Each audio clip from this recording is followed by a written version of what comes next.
किसान, बदलते भारत की शान।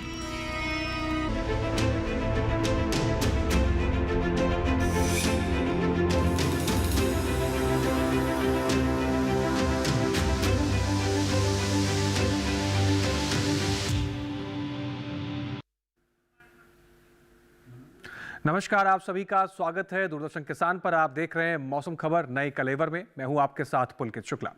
मौसम खबर के इस कार्यक्रम में हम आपको बताएंगे आने वाले दिनों में भारत के तमाम राज्यों में मौसम का हाल कैसा रहेगा, कहाँ वायु गुणवत्ता कैसी रहेगी, सर्दी को लेकर क्या कुछ अपडेट रहेगा। लेकिन शुरुआत करेंगे आज की हम 5 बड़ी खबरों के लिहाज से। मौसम के लिहाज से 5 बड़ी खबरें कौन सी हैं, नजर डालते हैं। सबसे पहले हम बात करते हैं पूर्वी उत्तर प्रदेश की, जहां पर कहीं कहीं घना कोहरा छाने का अनुमान बताया गया है, तो यहां पर सावधानी बरतें, मौसम के हिसाब से तैयारी रखें।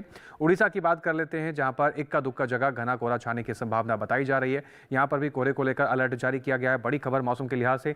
वहीं असम की बात करें, कुछ हिस्सों में कहीं कहीं घना कोहरा छा सकता है। असम के भी कई हिस्सों के अंदर घना कोहरा छाया हुआ देखा जाएगा आने वाले 24 से 48 घंटों के भीतर। गांगे पश्चिम बंगाल की बात करें, इक्का दुक्का जगह घना कोहरा छाने के आसार हैं। यहां पर भी कोहरे को लेकर अलर्ट जारी किया गया है, सावधानी बरतें। वहीं बात करें तमिलनाडु और पुडुचेरी की, जहां पर 2 दिन कहीं कहीं बरसात का अंदेशा बताया गया है। तो मौसम के लिहाज से ये बड़े परिवर्तन देखने को मिलेंगे 5 बड़ी खबरों के लिहाज से। माफ कीजिएगा। आगे बढ़ते हैं मौसम खबर में और बात करते हैं अपने अगले सेगमेंट की, जिसमें हम जानकारी देंगे आपको सर्दी को लेकर क्या कुछ अपडेट है। तो चलिए शुरुआत करते हैं, जानते हैं सर्द अपडेट, जिसमें हम जानकारी लेंगे अपने एआई एंकर भूमि से। नमस्कार किसान भाइयों और बहनों, आप देख रहे हैं सर्द अपडेट डीडी किसान पर। मैं हूं आपकी एआई एंकर भूमि। आज हम आपको देश भर में होने वाली मौसम की स्थिति की ताजा जानकारी देने जा रहे हैं। उन क्षेत्रों की जानकारी लेते हैं जहां नजर बनाए रखें। पूर्वी उत्तर प्रदेश, ओडिशा और गांगेय पश्चिम बंगाल में कहीं कहीं घना कोहरा छाने की संभावना है। असम, मेघालय, नागालैंड, मणिपुर, मिजोरम और त्रिपुरा में सुबह और शाम को घना कोहरा हो सकता है। बाकी सभी राज्यों में फिलहाल कोई विशेष चेतावनी नहीं है। यह थी मौसम की ताजा जानकारी। कृपया सुरक्षित रहें।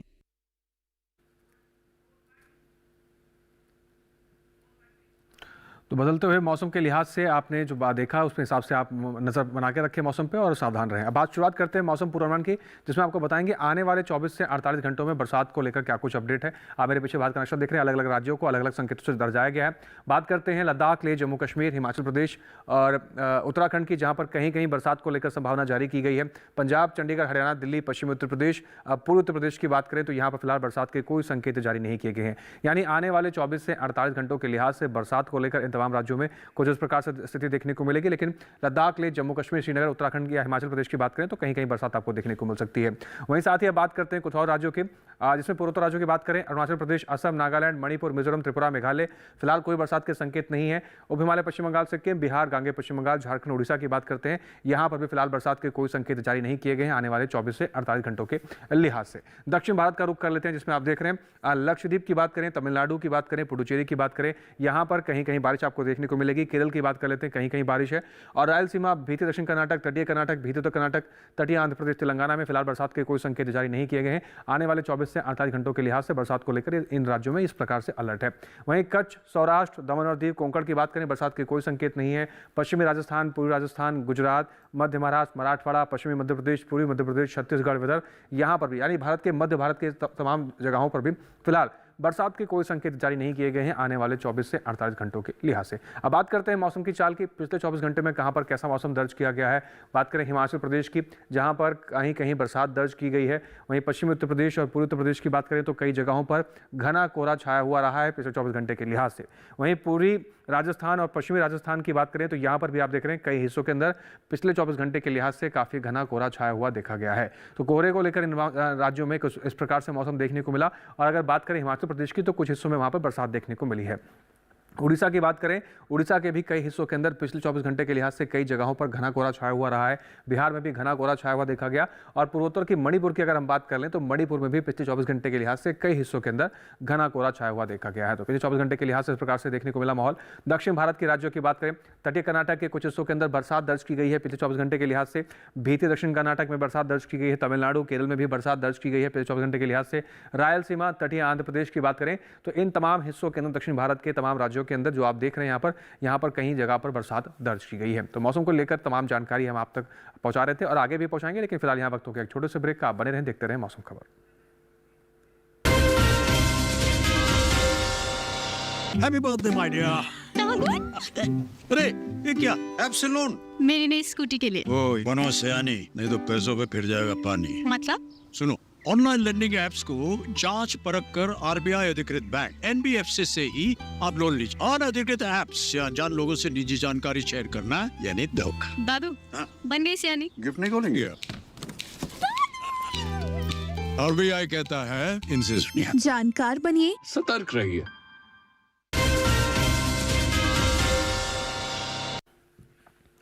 ब्रेक के बाद एक बार फिर से आप सभी का स्वागत है। आप देख रहे हैं मौसम खबर। मौसम खबर में आगे बढ़ते हैं और अब बात करते हैं अपने देश के तमाम राज्यों में तापमान की स्थिति कैसी बनी हुई है, क्या परिवर्तन तापमान के अंदर देखने को मिल रहा है, कहां पर न्यूनतम तापमान का हाल कैसा है, कहां पर अधिकतम तापमान का हाल कैसा है, जान लेते हैं। सबसे पहले बात करेंगे न्यूनतम तापमान की स्थिति कैसी है देश भर के तमाम राज्यों में। बात करें पश्चिमी उत्तर प्रदेश और बिहार की स्थिति के बारे में, न्यूनतम तापमान आप देख रहे हैं यहाँ पर 3.1 से 5 डिग्री सेल्सियस सामान्य से ज़्यादा न्यूनतम तापमान की स्थिति दर्ज की गई है। न्यूनतम तापमान में यह बदलाव देखने को मिला है। वहीं बात करें मध्य महाराष्ट्र की और कोंकण गोवा की, आप यहाँ पर देख रहे हैं न्यूनतम तापमान का जो हाल रहा वो 1.6 से 3 डिग्री सेल्सियस सामान्य से ज़्यादा की स्थिति में न्यूनतम तापमान यहाँ पर दर्ज किया गया है। तो तापमान में बदलते हुए इस प्रकार की स्थितियाँ देखने को मिल रही हैं। गुजरात की बात कर लेते हैं। न्यूनतम तापमान गुजरात के अंदर 5 डिग्री सेल्सियस सामान्य से ज़्यादा की स्थिति में दर्ज किया गया। सामान्य से ज़्यादा न्यूनतम तापमान यहाँ पर देखने को मिला है। वहीं बात करें कच्छ और सौराष्ट्र की स्थिति के बारे में, न्यूनतम तापमान यहाँ पर 3.1 से 5 डिग्री सेल्सियस सामान्य से ज़्यादा की स्थिति में देखा गया है। बात करें पश्चिमी राजस्थान की, यहाँ पर भी आप देख रहे हैं न्यूनतम तापमान पश्चिमी राजस्थान में 5 डिग्री सेल्सियस सामान्य से ज़्यादा की स्थिति में दर्ज किया गया। वहीं बात करें पूर्वी मध्य प्रदेश के मंडला की, जहाँ पर देश का सबसे कम तापमान दर्ज किया गया है, 5 डिग्री सेल्सियस देश का सबसे कम न्यूनतम तापमान दर्ज किया गया। अब बात करते हैं अधिकतम तापमान की स्थिति कैसी रही। लद्दाख, लेह, जम्मू कश्मीर, श्रीनगर, गिलगित, उत्तराखंड की बात करें, अधिकतम तापमान का जो हाल रहा है यहाँ पर 3.1 से 5 डिग्री सेल्सियस सामान्य से ज़्यादा की स्थिति में अधिकतम तापमान यहाँ पर दर्ज किया गया है। इसके साथ ही बात करें पश्चिमी उत्तर प्रदेश, राजधानी दिल्ली, हरियाणा, चंडीगढ़ और पंजाब की, यहाँ पर आप देख रहे हैं अधिकतम तापमान 5 डिग्री सेल्सियस सामान्य से ज़्यादा की स्थिति में देखने को मिला है। असम, मेघालय, अरुणाचल प्रदेश की अगर हम बात करें तो पूर्वोत्तर के इन हिस्सों के अंदर अधिकतम तापमान की जो स्थिति रही वो 3.1 से 5 डिग्री सेल्सियस सामान्य से ज़्यादा की स्थिति में दर्ज की गई है। झारखंड, उड़ीसा की अगर हम बात कर लें, अधिकतम तापमान भी यहाँ पर आप देख रहे हैं 1.6 से 3 डिग्री सेल्सियस सामान्य से ज़्यादा की स्थिति में यहाँ पर अधिकतम तापमान दर्ज किया गया है। वहीं बात करें पूर्वी राजस्थान की, पूर्वी राजस्थान के तापमान में क्या परिवर्तन देखने को मिला, 3.1 से 5 डिग्री सेल्सियस सामान्य से ज़्यादा अधिकतम तापमान दर्ज किया गया है। साथ ही बात करें देश के सबसे अधिक तापमान की, तटीय कर्नाटक के होनावर में 36.5 डिग्री सेल्सियस के साथ देश का सबसे अधिक तापमान यहां पर रिकॉर्ड किया गया। इसके साथ ही देश के बाकी बचे हुए हिस्सों में तापमान की स्थिति कैसी रही, आइए एक नज़र उस पर भी डाल लेते हैं।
तो जाना हमने किस प्रकार से तापमान की स्थिति रही देश भर के तमाम राज्यों में। इसके अलावा भी आपको जानकारी देंगे कि इस मौसम के लिहाज से आप कैसे कृषि कार्य करें, और साथ ही जानेंगे कि पर्यटन स्थलों पर कैसा रहेगा मौसम, और एआई कृषि से भी कुछ महत्वपूर्ण जानकारी आप तक पहुंचाएंगे। लेकिन उससे पहले यहाँ छोटा सा ब्रेक ले लेते हैं। आप बने रहें, देखते रहें मौसम खबर।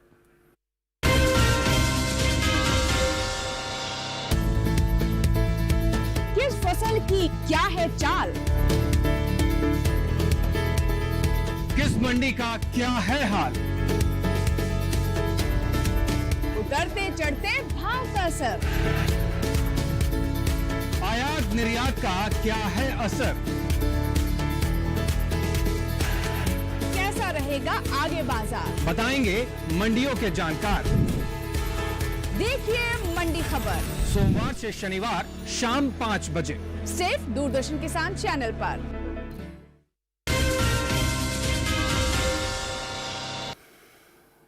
ब्रेक के बाद एक बार फिर से आप सभी का स्वागत है। आप देख रहे हैं मौसम खबर। मौसम खबर में आगे बढ़ते हैं, अपने अगले सेगमेंट का रुख करेंगे जिसमें आपको हम जानकारी देंगे देश भर के तमाम राज्यों में वायु गुणवत्ता की स्थिति इस समय कैसी बनी हुई है, किस श्रेणी में गुणवत्ता दर्ज की गई है। और इस जानकारी को लेने के लिए रुख करते हैं अपनी एआई एंकर भूमि की तरफ एक बार फिर से। अब बढ़ते हैं आगे और जानते हैं कि देश के अलग अलग राज्यों में वायु की गुणवत्ता का हाल। सबसे पहले बात करते हैं राजधानी दिल्ली की, जहां वायु गुणवत्ता खराब है। यहां सूचकांक 314 दर्ज किया गया। पुणे की वायु गुणवत्ता संतोषजनक रही। यहां सूचकांक 162 दर्ज किया गया। मुंबई की बात करें तो यहां की वायु गुणवत्ता भी संतोषजनक श्रेणी में दर्ज की गई। यहां सूचकांक 149 दर्ज किया गया। कोलकाता में गुणवत्ता सूचकांक 147 दर्ज किया गया, जो कि संतोषजनक श्रेणी में है। अब बात करते हैं हैदराबाद की, तो यहाँ वायु की गुणवत्ता भी संतोषजनक रही। यहाँ सूचकांक 107 दर्ज किया गया। अहमदाबाद में वायु की गुणवत्ता थोड़े खराब श्रेणी में है। यहाँ सूचकांक 204 दर्ज किया गया। बेंगलुरु में वायु गुणवत्ता सूचकांक 70 दर्ज किया गया, जो कि अच्छा है। पटना की बात करें तो यहाँ वायु की गुणवत्ता संतोषजनक श्रेणी में है। यहाँ सूचकांक 169 दर्ज किया गया। वहीं लखनऊ में वायु गुणवत्ता संतोषजनक श्रेणी में है। यहाँ सूचकांक 142 दर्ज किया गया। कृपया अपनी सेहत का ध्यान रखें। हम फिर मिलेंगे। धन्यवाद भूमि। आगे बढ़ते हैं मौसम खबर में और अब बात करते हैं देश भर के तमाम राज्यों के पर्यटन स्थलों के बारे में। हमारे देश के जो प्रमुख पर्यटन स्थलों पर हैं, वहां पर आने वाले 4 दिनों में मौसम का हाल वहां कैसा रहने वाला है, तापमान की स्थिति में क्या कुछ परिवर्तन देखने को मिलेगा, ये तमाम जानकारी आपको इस सेगमेंट में हम देते हैं ताकि आप आने वाले 4 दिनों के हिसाब से अपनी तैयारी कर सकें। शुरुआत करते हैं पर्यटन पूर्वानुमान की। आप मेरे पीछे देख रहे हैं जम्मू कश्मीर के गुलमर्ग की स्थिति, जहाँ पर मंगलवार को बर्फबारी के संकेत जारी किए गए हैं। बुधवार को मौसम में परिवर्तन देखने को मिलेगा। बादल छाए रहेंगे कुछ हिस्सों में हल्की फुल्की धूप खिलने की संभावना है। गुरुवार और शुक्रवार मौसम में फिर से परिवर्तन देखने को मिलेगा। तेज धूप खिलने के आसार बताए जा रहे हैं। वहीं बात करें हिमाचल प्रदेश के मनाली की, मंगलवार, बुधवार, गुरुवार, शुक्रवार। मंगलवार को बादल छाए रहेंगे कुछ हिस्सों में हल्की फुल्की धूप खिलने की संभावना है। बुधवार, गुरुवार बर्फबारी होगी। शुक्रवार को फिर से मौसम में परिवर्तन देखने को मिलेगा। अधिकतम तापमान 10 से 12 डिग्री सेल्सियस के आसपास की स्थिति पर नजर आ सकता है। बात करें उत्तराखंड के देहरादून की, मंगलवार को बादल छाए रहेंगे, हल्की फुल्की धूप खिलने की संभावना है। बुधवार, गुरुवार बारिश के संकेत हैं। शुक्रवार को फिर से बादल छाए रहेंगे, हल्की फुल्की धूप खिलने की संभावना है। अधिकतम तापमान 18 से 25 डिग्री सेल्सियस के आसपास देखने को मिलेगा। न्यूनतम तापमान 8 डिग्री सेल्सियस 11 डिग्री सेल्सियस तक देखने को मिलेगा। पंजाब के अमृतसर की बात करें, मंगलवार, बुधवार बादल छाए रहेंगे, हल्की फुल्की धूप खिलने की संभावना है। गुरुवार, शुक्रवार यहाँ पर घना कोहरा छाए रहने के संकेत जारी किए गए। अधिकतम तापमान 17 से 19 डिग्री सेल्सियस के आसपास देखने को मिलेगा। न्यूनतम तापमान 8 से 9 डिग्री सेल्सियस के आसपास की स्थिति दिखाई पड़ सकती है आने वाले 4 दिनों के लिहाज से। उत्तर प्रदेश के लखनऊ की बात करें, मंगलवार, बुधवार, गुरुवार, शुक्रवार चारों दिन यहाँ पर घने कोहरे को लेकर संभावना बताई गई है। अधिकतम तापमान 23 से 25 डिग्री सेल्सियस के आसपास, न्यूनतम तापमान 11 से 13 डिग्री सेल्सियस के आसपास की स्थिति आपको दिखाई पड़ेगी आने वाले 4 दिनों के लिहाज से। बात करें असम के सिलचर की, मंगलवार, बुधवार, गुरुवार, शुक्रवार चारों दिन यहाँ पर घने कोहरे को लेकर संभावना जारी की गई है। अधिकतम तापमान 28 से 29 डिग्री सेल्सियस के आसपास देखने को मिलेगा। न्यूनतम तापमान 14 से 15 डिग्री सेल्सियस के आसपास की स्थिति आपको दिखाई पड़ेगी आने वाले 4 दिनों के लिहाज से। साथ ही बात कर लेते हैं अरुणाचल प्रदेश के तवांग की, मंगलवार, बुधवार, गुरुवार, शुक्रवार यहाँ पर आप देख रहे हैं शुरुआत के 3 दिन तेज धूप खिलने की संभावना है। शुक्रवार को हल्का सा परिवर्तन है, बादल छाए रहेंगे, हल्की फुल्की धूप खिलने की संभावना है। अधिकतम तापमान 12 डिग्री सेल्सियस के आसपास और न्यूनतम तापमान में कुछ इस प्रकार से परिवर्तन देखने को मिलेगा। तमिलनाडु के कन्याकुमारी की बात करें, मंगलवार को बादल छाए रहेंगे, हल्की फुल्की धूप खिलने की संभावना है। बुधवार, गुरुवार बारिश के संकेत हैं। शुक्रवार को फिर से बादल छाए रहेंगे, हल्की फुल्की धूप खिल सकती है। अधिकतम तापमान 31 डिग्री सेल्सियस के आसपास, न्यूनतम तापमान 23 डिग्री सेल्सियस के आसपास देखने को मिल सकता है। बात करें कर्नाटक के मैसूर की, आप यहाँ पर देख रहे हैं मंगलवार, बुधवार, गुरुवार, शुक्रवार चारों दिन बादल छाए रहेंगे, हल्की फुल्की धूप खिलने की संभावना है। अधिकतम तापमान 28 डिग्री सेल्सियस के आसपास, न्यूनतम तापमान की बात करें तो 17 डिग्री सेल्सियस के आसपास स्थिति न्यूनतम तापमान की आपको दिखाई पड़ सकती है। बात करें राजस्थान के जोधपुर की, मंगलवार को तेज धूप खिलने की संभावना है। बुधवार को बादल छाए रहेंगे, हल्की फुल्की धूप खिल सकती है। गुरुवार, शुक्रवार को घना कोहरे को लेकर अलर्ट है। अधिकतम तापमान 23 से 28 डिग्री सेल्सियस के आसपास देखने को मिलेगा। न्यूनतम तापमान की जो स्थिति है वो 11 से 13 डिग्री सेल्सियस के आसपास देखने को मिलेगी। तो ये बात हुई पर्यटन स्थिति की। अब बात करते हैं अपने देश के अन्नदाताओं की, अपने किसानों की और उनकी खेतों में लगी हुई फसलों की। बदलते हुए मौसम में कई बार कीट और रोग लगने की क्षमता ज़्यादा बढ़ जाती है। ऐसी स्थिति में आपको कौन सी सावधानियां बरती हैं और किस प्रकार से कृषि कार्य करने हैं, आइए जान लेते हैं अपने एआई एंकर कृषि से। नमस्कार, आप देख रहे हैं डीडी किसान। मैं हूं एआई कृषि और आज हम उत्तर प्रदेश, पंजाब और दिल्ली में होने वाली खेती किसानी से संबंधित सलाहों के बारे में पूरी जानकारी देंगे। मौसम को ध्यान में रखते हुए उत्तर प्रदेश के किसान लहसुन की बुवाई कर लें। पहले से बोई गई लहसुन की फसल में जरूरत के अनुसार सिंचाई करें। साथ ही लहसुन की फसल में निराई गुड़ाई भी कर लें। आलू की बुवाई से पहले सिंचाई नहीं की गई है तो बुवाई के 2 से 3 दिन के अंदर हल्की सिंचाई कर दें। बुंदेलखंड क्षेत्र में टमाटर की रोपाई की जा सकती है। पूर्वी मैदानी क्षेत्र में प्याज, टमाटर, फूल गोभी, पत्ता गोभी और ब्रोकली की रोपाई कर लें किसान। उत्तर प्रदेश के किसान मिर्च और बैंगन फसल की लगातार निगरानी करें। किसी भी प्रकार के रोग दिखाई देने पर विशेषज्ञों की सलाह पर उचित कीटनाशकों का छिड़काव करें। पंजाब के किसान गाजर और मूली की बुवाई कर लें। साथ ही यहाँ के किसान अभी के समय शलजम और पालक की बुवाई भी कर सकते हैं। पंजाब के पश्चिमी और मध्य मैदानी क्षेत्र में सूरजमुखी की बुवाई की जा सकती है। पंजाब के किसान आलू फसल की लगातार निगरानी करते रहें। अभी के समय आलू की फसल में लेट ब्लाइट रोग लगने पर विशेषज्ञों की सलाह पर उचित कीटनाशकों का छिड़काव करें। पंजाब के किसान पोषक तत्व और मिट्टी में नमी को बनाए रखने के लिए प्याज की फसल में निराई गुड़ाई करें। दिल्ली और इसके आसपास के किसान प्याज और टमाटर की रोपाई जारी रखें। साथ ही यहाँ के किसान फूल गोभी और पत्ता गोभी की रोपाई पूरी कर लें। अभी के समय दिल्ली और इसके आसपास के किसान पालक, गाजर, धनिया और मेथी की बुवाई कर सकते हैं। इसी तरह कृषि और किसानों से जुड़ी हर महत्वपूर्ण जानकारी के लिए हमारे साथ जुड़े रहिए और देखते रहिए डीडी किसान। धन्यवाद कृष। तो किसान भाई बताई गई सभी बातों का विशेष रूप से ध्यान रखें और कृषि विशेषज्ञों की सलाह पर बताई गई बातों के अनुसार अगर आप अपनी खेतों में लगी हुई फसलों की देखभाल करते हैं तो न केवल अपनी फसलों को आप सुरक्षित करेंगे बल्कि अच्छा उत्पादन मिलेगा, जिससे आप मंडियों में अपनी फसलों का अच्छा खासा भाव ले सकेंगे और किसान भाई अपनी अच्छी खासी आमदनी भी बना सकेंगे। इसके साथ ही आगे बढ़ते हैं और बात करते हैं आज की फसल की। आज की फसल में वैसे तो देखा जाए इस समय के लिहाज से कई फसलों की बुआई चल रही है, लेकिन आज हम बात करेंगे खासकर बैगन की बुआई को लेकर। बैगन की बुआई काफ़ी समय पहले हो चुकी है, अच्छी खासी फसल की बढ़वार भी हो चुकी है, लेकिन इस समय कीट और रोगों का जो प्रकोप है वो बहुत तेज़ी से बढ़ जाता है। ऐसे समय में आपको देखभाल किस प्रकार से करनी है और क्या कुछ कार्रवाई आपको करनी है इस फसल की अच्छे उत्पादन के लिए, आइए देख लेते हैं एक रिपोर्ट के जरिए।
का छिड़काव विशेषज्ञों की सलाह पर ही करें।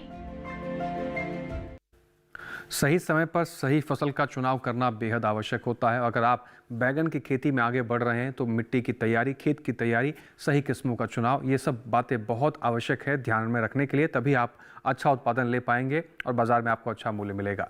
इसके साथ ही आज के मौसम खबर में बस इतना ही। मौसम खबर में दिखाई गई सभी जानकारियों को आप दोबारा से भी देख सकते हैं। आपको पता है क्या करना है, आप हमारे यूट्यूब चैनल पर जा सकते हैं। इसके लिए आपको डीडी किसान के यूट्यूब चैनल पर जाना है और डीडी किसान के यूट्यूब चैनल पर जाकर आप सीधा टेलीविजन स्क्रीन पर दिखाए जा रहे QR कोड को स्कैन करके आप पहुंच सकते हैं यूट्यूब चैनल पर। वहां पर भी मौसम खबर में दिखाई गई सभी जानकारियों को आप दोबारा से भी देख सकते हैं। उम्मीद करते हैं कि दिखाई गई सभी जानकारियों से हमारे किसान भाइयों को लाभ हो रहा होगा। आज के लिए बस इतना ही। फिर से हाजिर होंगे मौसम से जुड़ी तमाम नई जानकारी लेकर। फिलहाल के लिए हमें और हमारी टीम को दीजिए इजाजत। नमस्कार। आप बने रहे डीडी किसान के साथ।